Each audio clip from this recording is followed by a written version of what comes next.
नमस्कार, मैं वरुण कुमार। आप देख रहे हैं मनी 9 का खास बुलेटिन मनी टाइम। देश के सबसे बड़े बैंक एसबीआई ने ग्राहकों से क्यों किया लेन देन के दौरान अतिरिक्त सावधानी बरतने का आग्रह, आइए आपको बताते हैं। यूक्रेन पर आक्रमण के बाद रूस पर लगाए गए अंतर्राष्ट्रीय प्रतिबंधों के चलते भारत के शीर्ष सरकारी बैंक भारतीय स्टेट बैंक यानी एसबीआई प्रतिबंधित रूसी संस्थाओं के साथ कोई भी लेन देन नहीं करेगा। एसबीआई ने अपने ग्राहकों को भेजे गए एक पत्र में कहा है कि अमेरिका, यूरोपीय यूनियन या संयुक्त राष्ट्र की प्रतिबंध सूची में शामिल रूसी संस्थाओं, बैंकों, बंदरगाहों या जहाजों से जुड़े कोई भी लेन देन ट्रांजैक्शन की करेंसी के बावजूद पूरा नहीं किया जाएगा। एसबीआई ने ग्राहकों को लिखे पत्र में प्रतिबंधित देशों से संबंधित किसी भी लेन देन के दौरान अतिरिक्त सावधानी बरतने का आग्रह किया है। अब घर से बाहर खाना पीना होगा महंगा। क्यों होगा, आइए जानते हैं। देश की प्रमुख डेयरी कंपनियों ने 1 मार्च से दूध 2 रुपए लीटर महंगा कर दिया है। इसके साथ ही इंडियन ऑयल कॉरपोरेशन ने भी कमर्शियल गैस सिलेंडर की कीमत में 105 रुपए का बड़ा इजाफा किया है। 19 किलो वाले कमर्शियल गैस सिलेंडर की कीमत दिल्ली में अब 2012 रुपए हो गई है। दूध, गैस और तेल सबके दाम बढ़ने से अब रेस्टोरेंट, कैफे और फास्ट फूड संचालकों पर भी दाम बढ़ाने का दबाव बढ़ गया है। हालांकि राहत की बात यह है कि आईओसीएल ने घरेलू रसोई गैस सिलेंडर की कीमत में फिर कोई बदलाव नहीं किया है। एयर इंडिया का सीईओ बनने से इल्कर आयसी ने इनकार कर दिया है। तुर्की के नागरिक इल्कर आयसी ने टाटा समूह की कंपनी एयर इंडिया का सीईओ और एमडी बनने का प्रस्ताव ठुकरा दिया है। आईसी ने कहा कि भारतीय मीडिया ने उनकी नियुक्ति को अवांछनीय तरीके से गलत रंग दिया, जिसके चलते उन्होंने ये फैसला किया।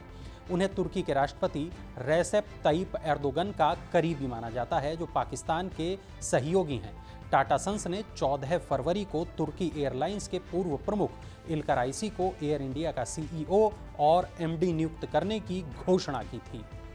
पी नोट्स से भारतीय पूंजी बाजार में आने वाले निवेश में बड़ी गिरावट आई है। भारतीय पूंजी बाजार में पी नोट्स के जरिए किया जाने वाला निवेश जनवरी के अंत में घटकर 87,990 करोड़ रुपए रह गया। विशेषज्ञों का ये मानना है कि यूक्रेन संकट की वजह से विदेशी निवेशकों का नकारात्मक रुख आगे भी बना रहेगा। पंजीकृत विदेशी पोर्टफोलियो निवेशकों की तरफ से पी नोट्स उन विदेशी निवेशकों को जारी किए जाते हैं जो भारतीय बाजार में पूंजीकरण के बगैर ही इसका हिस्सा बनना चाहते हैं। हालांकि इसके लिए उन्हें निर्धारित प्रक्रिया का पालन करना जरूरी होता है। दिसंबर 2021 में 95,501 करोड़ रुपए का निवेश पी नोट्स के जरिए किया गया था। बाजार में कमाएंगे नए मोबाइल और लैपटॉप। रूस और यूक्रेन की जंग से बाजार में नए मोबाइल, लैपटॉप जैसे इलेक्ट्रॉनिक डिवाइसेस की कमी होगी। साथ ही नई कार के लिए लोगों का इंतजार भी लंबा हो जाएगा।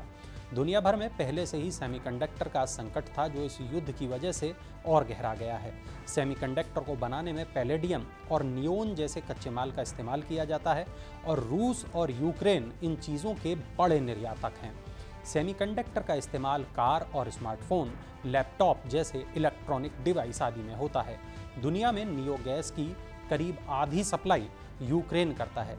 ऐसी उम्मीदें की जा रही थीं कि सेमीकंडक्टर की सप्लाई 2022 के अंत तक सामान्य हो जाएगी, लेकिन अब रूस यूक्रेन युद्ध से सेमीकंडक्टर का संकट और गहरा सकता है और निर्माण एवं सप्लाई और धीमी हो सकती है।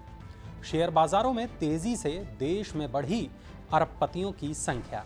देश में 3 करोड़ अमेरिकी डॉलर यानी करीब 226 करोड़ रुपए या इससे ज़्यादा संपत्ति वाले अत्यधिक धनी लोगों की संख्या 11% बढ़ी है। नाइट फ्रैंक की एक रिपोर्ट के मुताबिक अत्यधिक धनी लोगों की संख्या में ये बढ़ोतरी शेयर बाजारों में तेजी और डिजिटल क्रांति के चलते हुई है। अमेरिका 748 अरबपतियों के साथ पहले नंबर पर है, जिसके बाद 554 अरबपतियों के साथ चीन का स्थान नंबर 2 है। भारत 145 अरबपतियों के साथ तीसरे नंबर पर है। रिपोर्ट के मुताबिक भारत में अधिक नेटवर्थ वाले अमीरों की संख्या 2021 में बढ़कर 13,637 हो गई, जो इससे पिछले वाले साल में 12,287 थी। ओमिक्रॉन के बाद आर्थिक गतिविधियों में आने लगा है सुधार। जीएसटी कलेक्शन में बड़ा उछाल दर्ज किया गया है।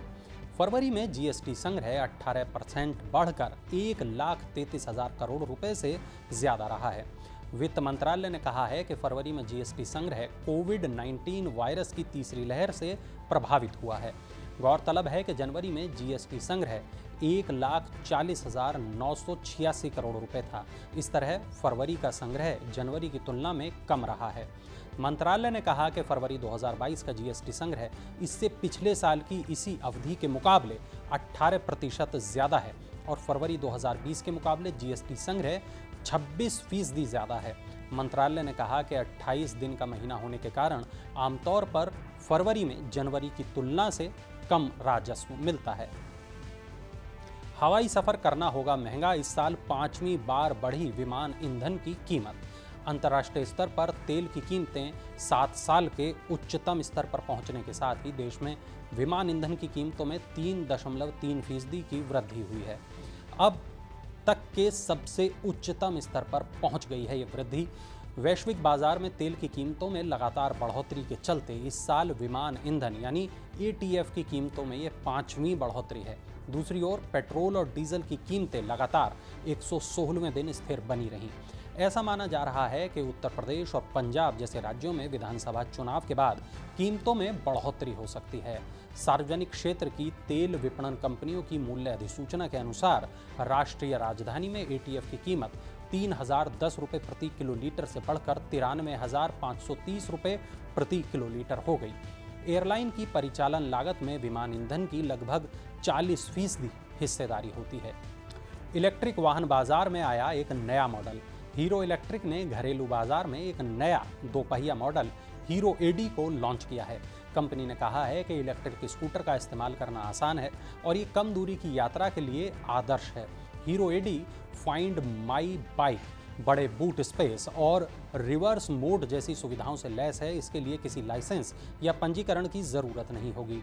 कंपनी को भरोसा है कि हीरो AD एक आदर्श वैकल्पिक गतिशीलता विकल्प बनेगा। और नोएडा में बनने वाला अंतर्राष्ट्रीय हवाई अड्डा कब होगा शुरू, आइए बताते हैं। ग्रेटर नोएडा के जेवर में बन रहा नोएडा अंतर्राष्ट्रीय हवाई अड्डे का पहला चरण 2024 तक चालू होने की उम्मीद है। भारतीय विमानपत्तन प्राधिकरण यानी AAI नोएडा अंतर्राष्ट्रीय हवाई अड्डे पर हवाई यातायात सेवाएं प्रदान करेगा। इसके लिए AAI और Yamuna international airport private limited के बीच एक समझौता किया गया है। एयर नेविगेशन सेवा प्रदाता के रूप में AAI देश में हवाई यातायात सेवाएं प्रदान करने के लिए वैधानिक रूप से अधिकार प्राप्त एकमात्र इकाई है। चलिए अब नजर डालते हैं स्टार्टअप हलचल पर, जानते हैं स्टार्टअप की दुनिया में क्या कुछ चल रहा है। फिनटेक स्टार्टअप स्नैपमिंट ने अपनी सीरीज A फंडिंग राउंड में 9 यूनिकॉर्न और अन्य निवेशकों से $90 लाख जुटाए हैं। स्नैपमिंट एक बाई नाउ पे लेटर प्लेटफॉर्म है जो जेन जेड कंज्यूमर्स के लिए लाइफस्टाइल कैटेगरी प्रोडक्ट की खरीदारी को आसान बनाता है। बॉलीवुड एक्टर अनुष्का शर्मा की फिल्म प्रोडक्शन और distribution company clean slate films ने महिला आधारित original content streaming platform clean OTT को लॉन्च करने की एक नई योजना बनाई है। ये नया OTT प्लेटफॉर्म 2023 की पहली तिमाही में लॉन्च होगा। चलिए देखते हैं IPO अपडेट्स में क्या कुछ खास है। JK फाइल्स एंड इंजीनियरिंग को IPO के लिए सेबी से मंजूरी मिल गई है। JK फाइल्स एंड इंजीनियरिंग की प्रमोटर रेमंड है और इसने दिसंबर में IPO के जरिए करीब 800 करोड़ रुपए जुटाने के लिए सेबी के पास आवेदन किया था। IPO के ऑफर फॉर सेल में रेमंड अपनी हिस्सेदारी की आंशिक बिक्री करेगा। एलिन इलेक्ट्रॉनिक्स लिमिटेड को उसके 700 करोड़ रुपए के IPO के लिए सेबी से मंजूरी मिल गई है। इस IPO में 175 करोड़ रुपए का फ्रेश इश्यू होगा जबकि 585 करोड़ रुपए का ऑफर फॉर सेल होगा। IPO से मिले धन का इस्तेमाल कर्ज चुकाने में होगा। रतन टाटा के निवेश वाली jewellery company blue stone jewellery पूंजी बाजार से 1500 करोड़ रुपए जुटाने के लिए IPO लाने की तैयारियों में जुटी है। ब्लू स्टोन ज्वेलरी ने इश्यू के लिए ICICI securities, IIFL securities, Jefferies और JM फाइनेंशियल को इन्वेस्टमेंट बैंकर नियुक्त किया है। तो ये वो तमाम खबरें थी जो आपकी जेब और जिंदगी पर असर डालती हैं। ऐसी ही तमाम बड़ी खबरों के लिए मनी9 के YouTube चैनल को ज़रूर सब्सक्राइब करें और जाते जाते ये देख लीजिए खास इन्फोग्राफिक।